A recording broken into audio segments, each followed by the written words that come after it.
성경에서 말씀하시는 그 바른 믿음은 어떠한 믿음일까? 우리는 그것을 지금 찾아서 몇 주 동안 여행을 하고 있습니다. 구약의 인물들부터 시작을 해서 많은 사람들의 이야기를 통해서 믿음은 이러한 것이다 하는 것을 배울 수 있었는데요. 오늘은 다윗의 믿음을 통하여서 다윗은 어떤 믿음의 사람이었는가? 그는 하나님 앞에서 어떠한 모습으로 살았는가 배우면서 우리의 믿음을 점검해보는 이 시간이 되어줄 수 있기를 바랍니다. 사도행전 13장 22절에 내가 이새의 아들 다윗을 만나니 내 마음에 맞는 사람이다 라고 우리 하나님께서 선포하고 계십니다. 다윗을 보니 하나님의 마음에 꼭 맞다. 하나님이 보실 때에 마음에 흡족하다라고 말씀하시지요. 그런데 사실 우리가 아는 다윗은 허물도 많고 죄도 많았습니다. 우리가 평생을 살아가도 범하지 않을 죄를 다윗은 범했습니다. 바세바를 취하고 그의 남편 우리아를 죽이는데 그가 열심을 다했기 때문에 결국 그는 간음죄와 살인죄가 있는 자인 것입니다. 그럼에도 불구하고 하나님께서는 그의 그 죄와 허물을 다 가려버리시고 내 마음에 꼭 든다라고 말씀하시는데 그 이유가 무엇이냐면 다윗은 언제 어디서 무슨 일을 만나든지 그는 항상 하나님을 믿고 하나님을 의지했습니다. 먼저 하나님께 물었고요. 기도를 통해서 물었고 하나님 말씀하시면 이해하고 순종하는 사람이었다는 것입니다. 심지어는 그의 죄를 신랄하게 지적하는 나단 선지자 앞에서도 하나님 앞에 통회하며 회개했던 사람. 그래서 하나님의 마음이 향한 곳에 부지런히 달려갔던 사람이 바로 이 다윗이었습니다. 사람들은 그 심령을 잘 보지 못합니다. 다윗이 범했던 죄와 허물을 보면서 그가 어떻게 하나님의 사람이야? 그가 어떻게 하나님의 마음에 들었지라고 의문부호를 붙이지만 하나님께서는 그 마음 중심을 보십니다. 그런데 사람들은 외모 보기를 참 좋아하거든요. 선지자 사무엘도 그러했습니다. 하나님의 명령에 따라서 이새의 아들들 중에서 기름 부어서 왕으로 삼아야 되겠다. 하나님의 말씀 들은 사무엘이 이새의 집을 찾아갔습니다. 그리고는 관례에 따라 장자로부터 시작해서 그 아들들을 보기 시작하는데 큰아들 엘리압을 딱 보는 순간에 그는 이렇게 생각했습니다. 여호와의 기름 부으실 자가 과연 주님 앞에 있구나. 엘리압이 키도 컸고요.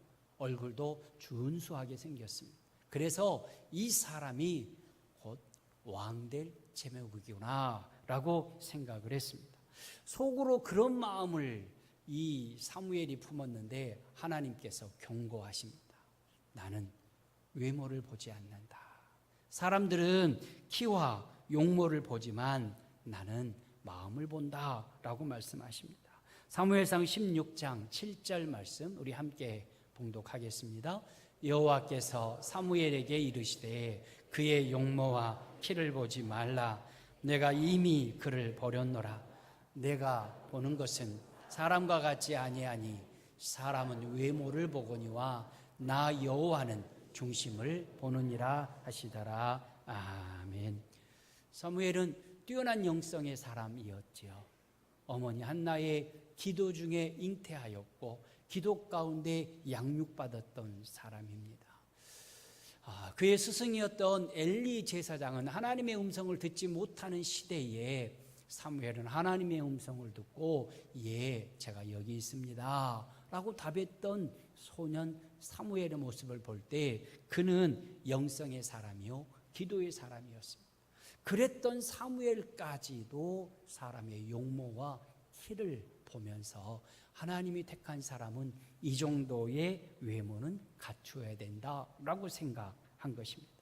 하지만 하나님의 기준은 달랐습니다.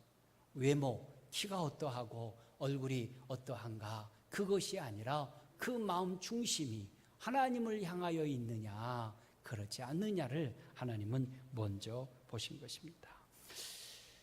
이새의 큰아들 엘리압이 사람들의 눈으로 볼 때는 사울 왕처럼 준수하게 생겨서 사울 왕의 뒤를 이어서 왕이 될 만한 사람이다라고 생각했지만 하나님의 기준으로 보면 엘리압은 왕의 자질을 가지고 있지 않았다는 것입니다. 반대로 다윗은 사람의 눈으로 보면 막둥이에다가 아직 소년이고 그래서 부족한 것이 참 많은데 하나님의 눈으로 보았을 때 이 다윗은 하나님을 향하여서 하나님만 의지하고 하나님의 뜻을 따라 온전히 순종할 수 있는 믿음의 용사요 왕의 제목이었다라는 것입니다. 그래서 하나님께서는 늘 하나님을 한결같이 의지하는 그 다윗의 마음을 보시고 그에게 기름을 붓도록 하신 것입니다. 물론 다윗은 기름 부음을 받은 이후에 수많은 어려움을 겪게 되었습니다.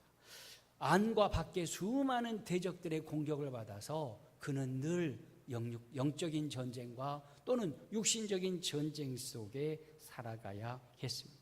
그런데 다윗은 그 모든 전쟁 가운데서 반드시 승리했습니다.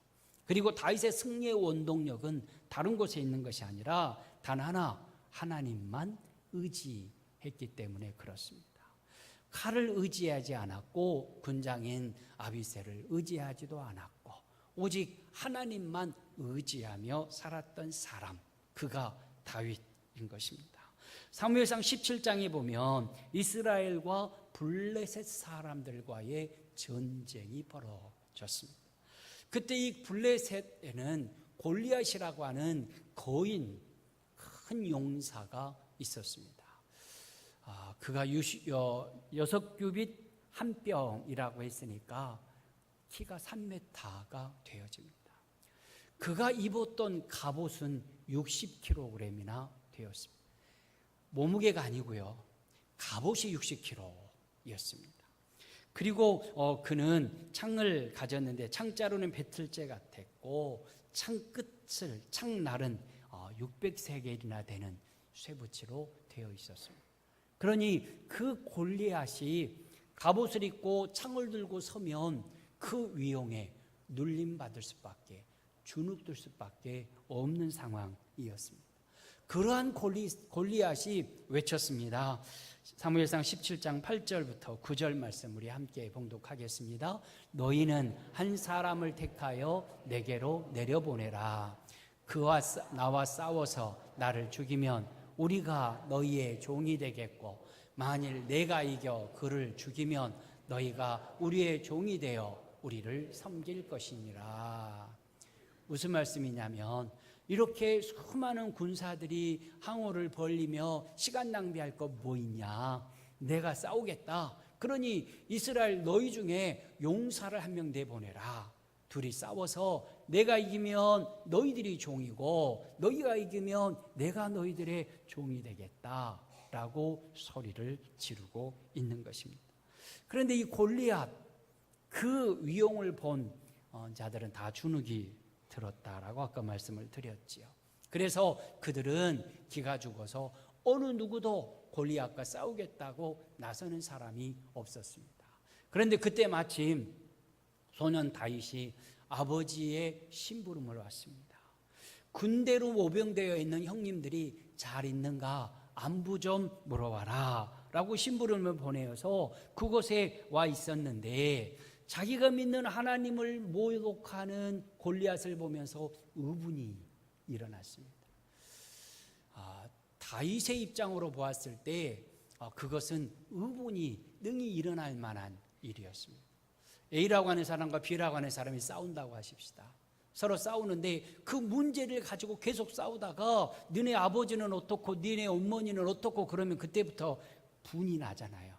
단순한 싸움이 아니라 가정의 그 부모를 향한 공격이었기 때문에 참을 수 없다라고 싸움이 격해지는 것과 같습니다. 만군의 여호와 하나님의 이름을 모독하는 그 골리앗을 보고서 다윗은 그런 의분이 일어난 것입니다. 그래서 형들의 만류에도 불구하고 사울왕 앞에 나아가서 이렇게 말합니다. 36절, 37절 우리 함께 봉독하겠습니다. 주의 종이 사자와 곰도 쳤은즉 살아계시는 하나님의 군대를 모욕한 이 할례받지 않은 블레셋 사람이리이까 그가 그 짐승의 하나와 같이 되리이다. 또 다윗이 이르되 여호와께서 나를 사자의 발톱과 곰의 발톱에서 건져내셨은즉 나를 이 블레셋 사람의 손에서도 건져내시리이다. 아멘. 내가 사자도 죽였고 곰도 죽였는데 저 골리앗 못 죽이겠습니까? 골리앗도 내 앞에서는 사자 한 마리와 다를 바가 없습니다. 나를 보내주십시오 라고 요청하는 것입니다. 어떻게 그런 말을 할 수 있었을까? 그것은 만군의 여호와 하나님이 저 골리앗을 자기 자신에게 붙여주실 것을 믿었기 때문에 그렇습니다. 그래서 다윗이 골리앗에게 외치지요. 너는 칼과 창과 단창으로 내게 나아오지만 나는 만군의 여호와의 이름으로 내게 가노라. 칼과 창과 단창으로 무장하고 60kg나 되는 갑옷으로 무장하고 달려나오는 그 골리앗 앞에 다윗은 만군의 여호와의 이름, 그 이름을 믿고 달려나가게 된 것입니다. 그렇게 달려나갈 때에 다윗은 돌멩이 5개 들고 갔습니다. 칼도 아니고 창도 아니고 돌멩이 5개 가지고 달려나갔는데 골리앗을 쓸어 넘어뜨리는 데는 5개가 다 필요하지도 않았습니다. 단 하나의 돌멩이를 물매에 돌려서 던지자 이마에 맞아 쓰러지고 만 것입니다. 그러면 어떻게 다윗이 그리할 수 있었을까?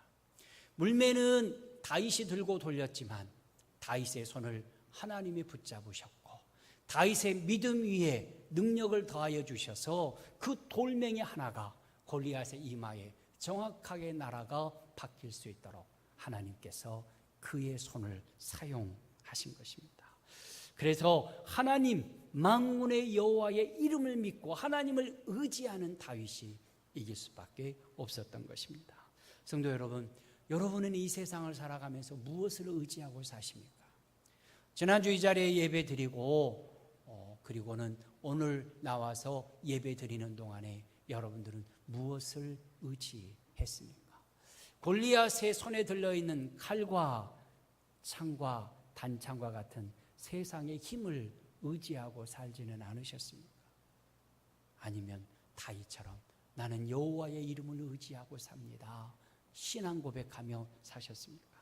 우리가 다윗처럼 언제 어디서 무엇을 하든지 하나님을 의지하고 살아가면 승리하는 그리스도인으로 살아가겠지만 세상의 힘을 의지하면 언젠가는 낭패를 당할 수밖에 없다라는 것을 기억하면서 언제나 여호와 하나님 만군의 여호와의 이름을 의지하고 살았던 다윗과 같이 내게도 믿음 주옵소서 기도하는 저와 여러분 되어질 수 있기를 주의 이름으로 축원합니다. 다윗이 왕이 되었습니다. 왕이 된 이후에도 주변의 여러 나라와 늘 전쟁하며 싸워야 했습니다. 그럴 때마다 다윗은 하나님 앞에 먼저 기도했습니다. 어디로 가든지 백성들 앞에 나아가든지 전쟁터로 나아가든지 먼저 하나님께 여쭈어 보았는데요. 사무엘하 2장 1절 우리 함께 봉독하겠습니다. 그 후에 다윗이 여호와께 여쭈어 아뢰되 내가 유다 한 성읍으로 올라가리이까 여호와께서 이르시되 올라가라. 다윗이 아뢰되 어디로 가리이까? 하나님 올라갈까요? 올라가라. 그러면 어디로 갈까요? 하나님께 철저히 의지하고 하나님의 인도하심을 바라고 바랬던 다윗의 모습입니다. 사무엘하 5장 19절도 우리 함께 봉독하겠습니다. 다윗이 여호와께 여쭈어 이르되 내가 블레셋 사람에게로 올라가리이까 여호와께서 그들을 내 손에 넘기시겠나이까? 지금 블레셋 사람들이 전쟁을 일으켜서 쳐들어왔습니다. 그러면 당연히 왕으로서 블레셋과 싸우는데 열심히 열정적으로 나아가서 물리쳐야 하지요. 너무너무나 당연한 것입니다. 그러니까 다윗은 어쩌면 하나님께 기도하면 응답도 어떻게 올지 확신하고 알고 있었을 것입니다. 그럼에도 불구하고 하나님께 여쭈어 보는 사람이 다윗입니다. 하나님, 지금까지 하나님이 내 삶을 인도해 오신 것을 보면 하나님의 뜻은 이것인 줄 내가 확신합니다. 맞습니까? 하나님, 제가 그렇게 할까요? 라고 기도하고, 하나님이 올라가라 하니까 올라가고, 싸우라 하시니까 싸우면서 하나님을 철저히 의지했던 사람이 바로 이 다윗이라는 것입니다. 우리는 이런 실수를 자주 합니다. 하나님의 뜻이 이거지요. 그러니까 그 뜻 이루어 주세요 라고 하나님 앞에 요구하기도 합니다. 그런데 다윗은 하나님의 뜻이 이러한 줄 알지만, 하나님, 이렇게 하는 것이 하나님의 뜻입니까? 저렇게 하는 것이 하나님의 뜻입니까? 하나님의 뜻이라면 어디로 가야 합니까? 철저하게 의지하며 하나님 앞에 맡기고 있는 것입니다. 그와 같은 다윗의 믿음, 어떤 상황, 어떤 환경 속에서도 여호와 하나님만 의지하고 바라보는 다윗의 그 믿음을 보시고 하나님이 말씀하십니다. 내 마음에 꼭 맞는 사람이다 라고 인정해 주신 것입니다. 하나님이 이렇게 인정해 주시면 그 이후의 삶은 어떻게 될까요? 하나님이 도우시니 글자 그대로 만사 형통하게 되어질 것입니다.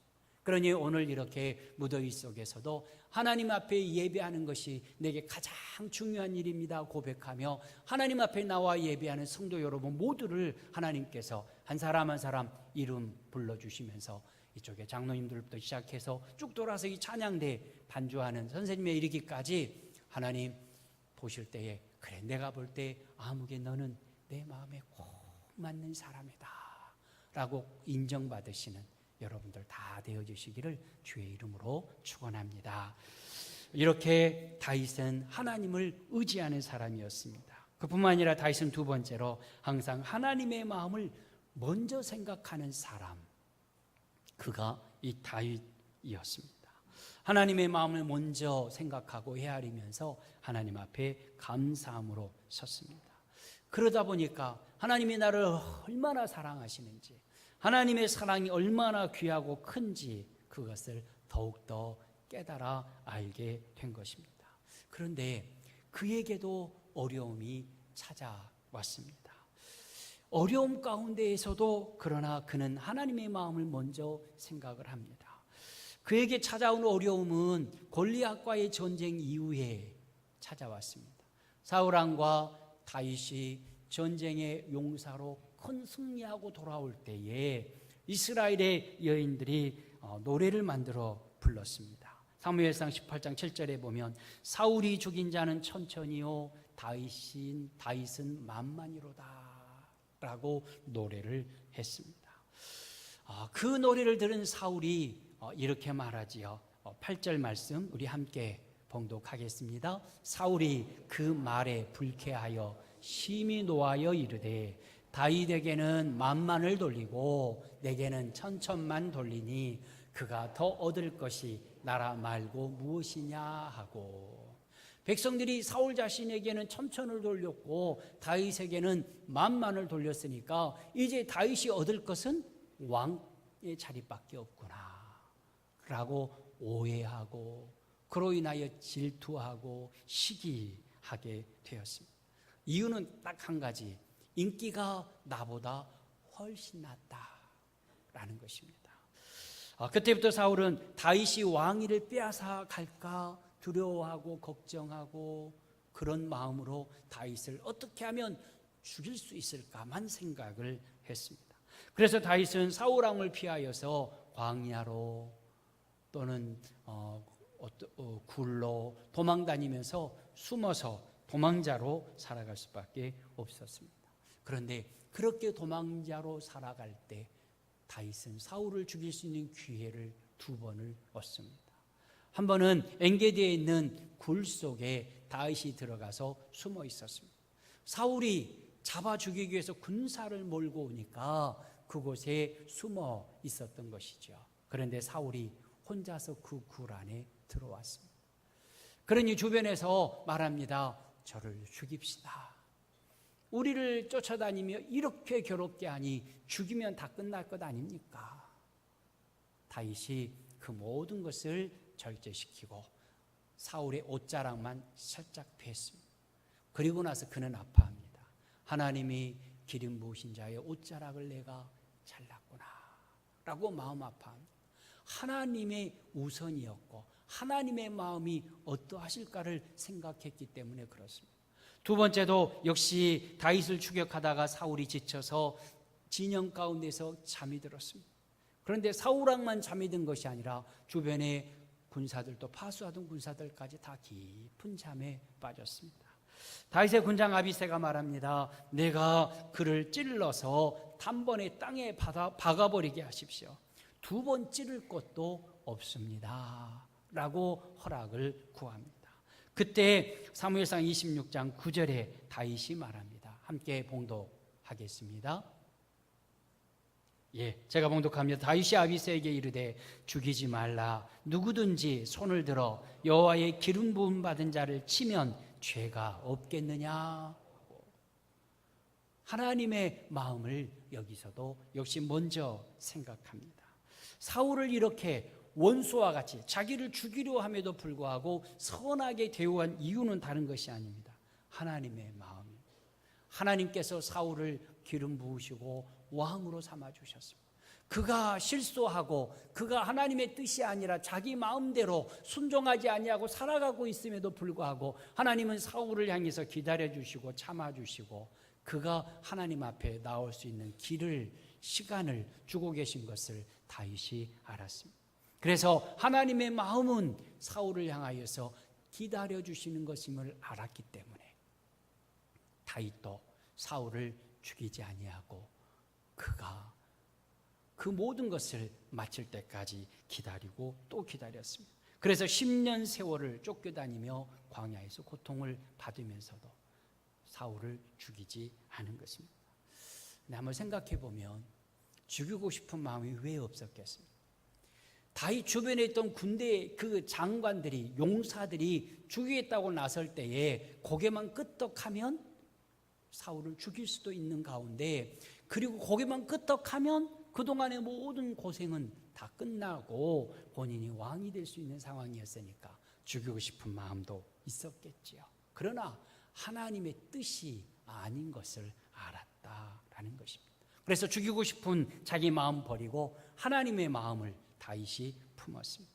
이렇게 다윗은 항상 내 생각, 내 뜻, 내 마음이 아니라 하나님의 마음, 하나님의 계획하심과 하나님의 뜻이 어디에 있는지를 먼저 생각했고 늘 하나님의 마음을 품기를 소원했던 것입니다. 이렇게 하나님의 마음을 먼저 생각하는 다윗을 보신 하나님께서는 다윗의 믿음을 인정해 주시고 내 마음에 꼭 든다, 내 마음에 합당하다라고 인정해 주신 것입니다.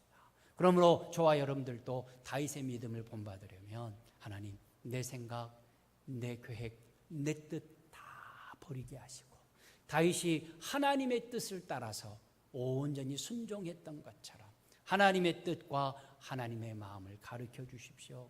제가 순종하겠습니다. 기도하는 저와 여러분 꼭 되어지시기를 주의 이름으로 축원합니다. 세 번째로 다윗은 언제나 하나님 중심, 말씀 중심, 예배, 교회 중심으로 살았던 사람이 다윗이었습니다.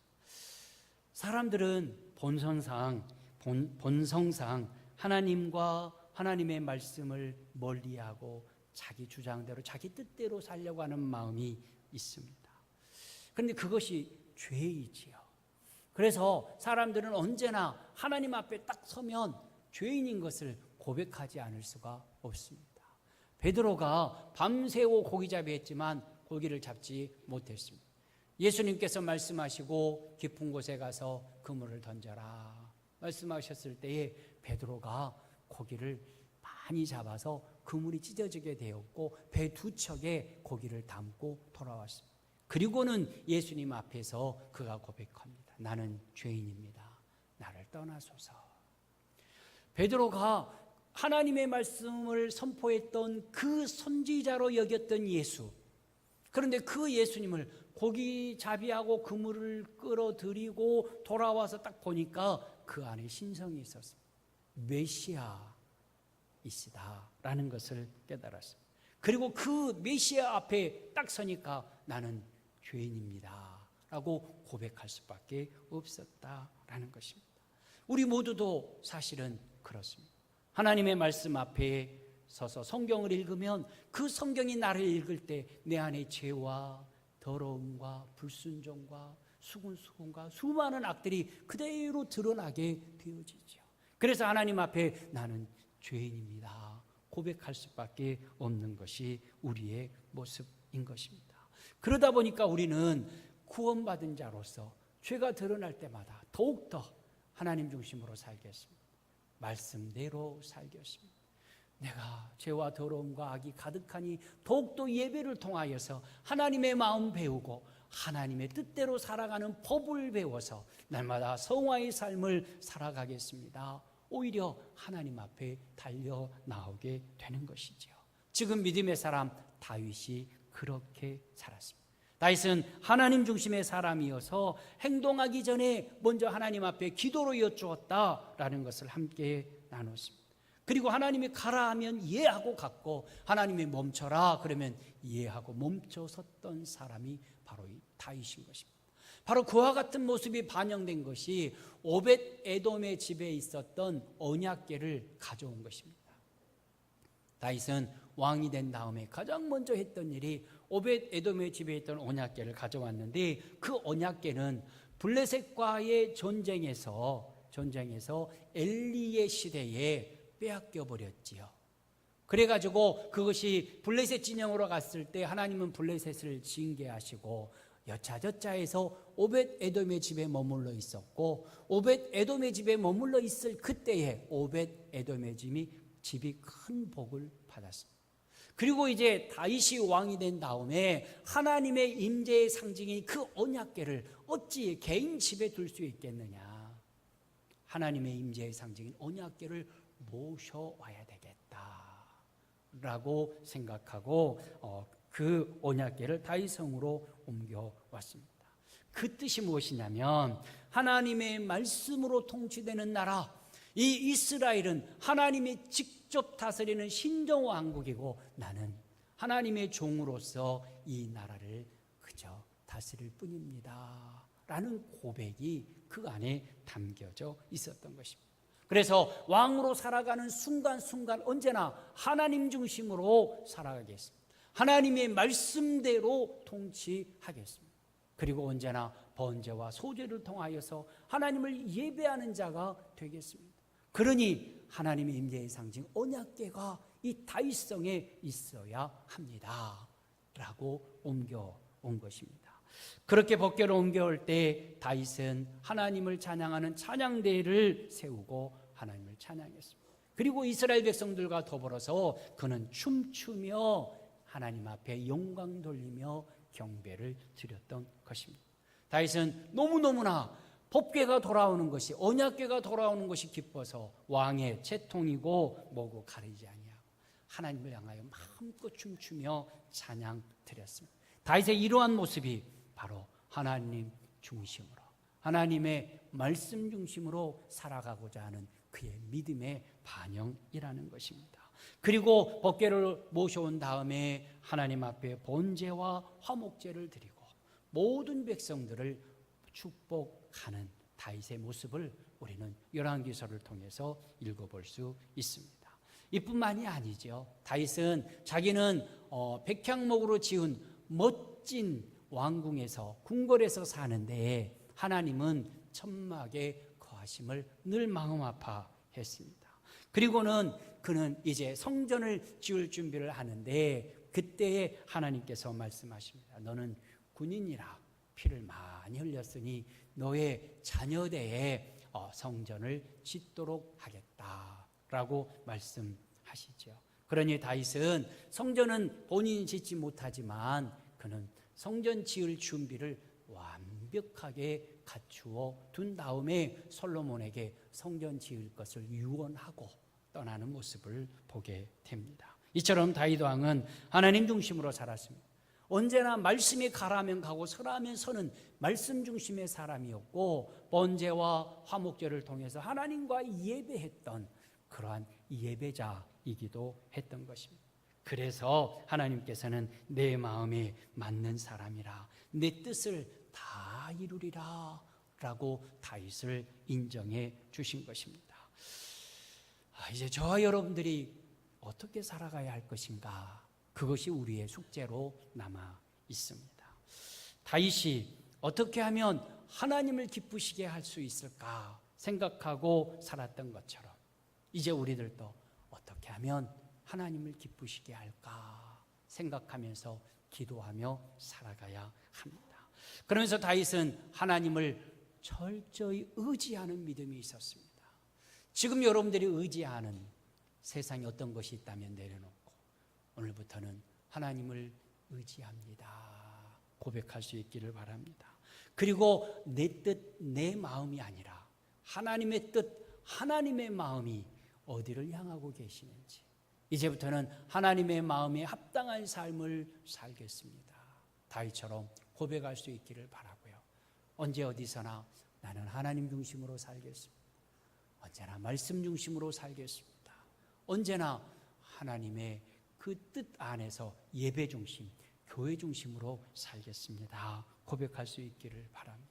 그럴 때 하나님께서 다윗을 내 마음에 맞는 사람이라 인정해 주신 것처럼 하나님만 의지하고 말씀대로 예배 중심으로 하나님 중심으로 살아가는 저와 여러분들을 향해서 내 마음에 꼭 맞는 사람이다 라고 인정해 주실 것입니다.